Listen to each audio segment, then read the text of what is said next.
And ground, folks. What we have here is another video. And I just came from the supply house. I actually cracked my cover in here a few days ago, and luckily I got the last one from the supply house. But yeah, I go through at least 10 of these every year. I don't know, maybe it's how I hang my gauges up, I don't know. But yeah, guys, so this is a first time customer, no AC. I just came from inside without my tools, and I got air blown out the vents. This customer has two systems, one on the first floor that does the first and second, and they have a second unit on the third floor that only does the third floor.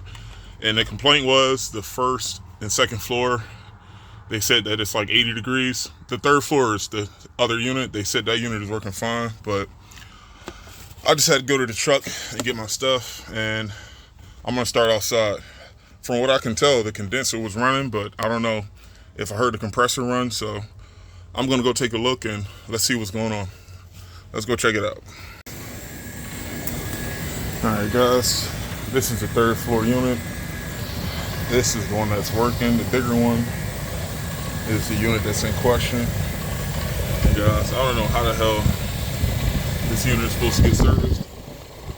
It's like right against the fence. But luckily I was able to get my gauges on. I do hear my compressor run. And yeah, guys, this unit's flat on charge. And let me get some light here.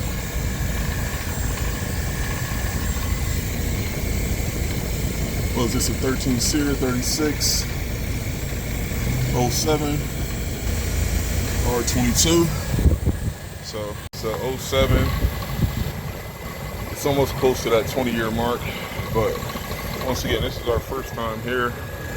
I don't know what was done to this unit, but what I'm gonna do, guys, is I'm gonna go inside and I'm gonna ask this customer about the refrigerant history here. And like I said, guys, every refrigerant leak is not the same. Like I said, even brand new units, if you try to refill them up, there's no guarantees on refrigerant refills. So we always start, regardless of the age and condition, we always start with asking about the history, unless we already came out there to know the history. We always want to know what was done here before, because if someone already added refrigerant here, then at this point we'll just recommend replacing the system, since we know that, you know, there's a possible leak in the system. But let me go inside and let me see what the history is on the system, and I'll be right back. I'll see you guys in a little bit. All right, guys, here's the update on the history here. No one can, according to the customer, they only been here for less than 10 years. They never had any issues with this outside unit or any refrigerant related issues. So guys, this is the first time that they needed refrigerant. However, guys, we always give a customer a disclaimer on any refrigerant refills on any system. This can be 1 year or 10 years. It doesn't really matter. Guys, there's no warranty on refrigerant. If you guys refill systems and the refrigerant doesn't stay in the system, you can't really warranty it without doing some type of leak check. Or like I said, guys, that's the only way to guarantee refrigerant, is by doing the leak check. But guys, the customer understands that this unit is on the decline. You know, 07, this thing is close to 20 years old. So, but unfortunately, guys, this customer didn't have it in the budget to replace the AC unit this year. So they opted to refill it. And guys, R22 was sitting at a 40-degree coil, 70 on the low side, and it's about a 225, 230 on the high side. Now guys, here's the thing. If you CYA with refrigerant refills, I mean, you can't go wrong. The biggest thing, guys, you don't want to do is, like I said, especially with refills, you don't want to try to, like I said, guarantee something that probably doesn't have any guarantees to it. You know, like I said, that's why it's your job as the technician, just to educate customers on what's expected. Like I said, can AC units run to 40, 50 years? Absolutely. But the likelihood of that happening without the customer having a ton of inconvenience, like I said, guys, that's really what it's best for the customer to know about before they start spending money. So even before, like I said, the refill, guys, I did tell the customer about the life expectancy, and like I said, he definitely knows that it's definitely time to start saving up to invest in a new system. But I told them, best case scenario, guys, if what we do today, refilling the system, stays in the system, we can come back out next spring to do a checkup and clean both of these units. But guys, worst case, if what we're doing now doesn't stay in the system, then at that point he's probably gonna have to replace his unit a little sooner than what he wanted to. So like I said, guys, that's the best and worst case scenario. Whenever you guys are out there diagnosing systems, if you can give customers options, you know, that definitely helps build trust between you and the customer. It's not like I'm out here recommending replacements on every single no AC call. And for damn sure, I'm not out here trying to overfix units and have a bunch of recalls. Like I said, guys, I never had a customer, if I explained to them exactly what I told you, if I told them what's expected, what's the best case and what's the worst case, I never had any bad recalls or any customers that was confused. Like I said, this stuff is ABCs.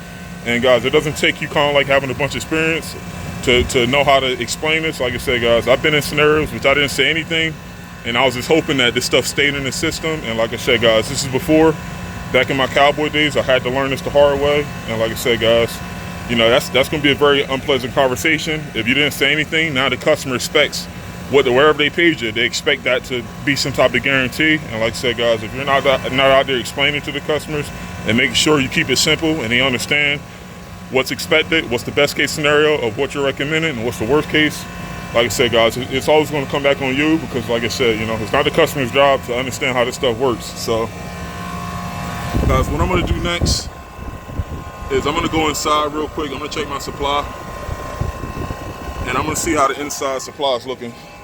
I'll be right back. Guys, I got a 20-degree split inside, and also we actually used to use 407C we used it for about 3 years, but we stopped using 407C 2 years ago. I don't know, we're talking residential, guys, nothing refrigeration or nothing commercial, but strictly residential. For R22 systems, we used 407C before, but guys, I noticed 407C gives you more head pressure than R22. So like, guys, I was getting 300 to 350 head pressures with 407C, and guys, it got so bad that like on heat pumps, we got a lot of recalls with 407C, because if you know, whenever the unit switches from heat to cool or cool to heat, if you already had a 350 head pressure on AC, imagine what it would be for heat. And like, we got a crazy amount of recalls, so we actually switched about 2 years ago to new 22, which is 422B. And like I said, guys, I mean, granted, if your condenser coil is clean, we're not seeing nowhere near the excess head pressure that we were getting before. So yeah, this is definitely something that we're going to keep on our truck for hopefully the foreseeable future with 22 drop-ins. So R22 now is the 422, and there you guys have it. This is a simple refill, and suction line temp is under 70, which is great. And guys, right now it's very, very humid, but it's not like real hot, so it's about 80 degrees out right now, 80, 81, and the humidity is definitely above threshold, so it's definitely a heat load inside. So this unit is definitely working at a decent rate to take some humidity out the house. But yeah, guys, we'll definitely shoot back out here in the fall to clean. He has a gas furnace downstairs and he has another one upstairs, but we'll definitely come back out in the fall and we'll clean both of those furnaces. And the customer already took care of the air filter downstairs, but we'll definitely make sure, like I said, if the stuff stays in the system, we'll definitely be sure to, like I said, you know, try to get as much as we can out of this unit. But worst case, if it doesn't, then, you know, then we tried our best. And like I said, it's time for this unit to meet its maker. So all right, guys, there you have it. No AC, flat on charge. We actually refilled it and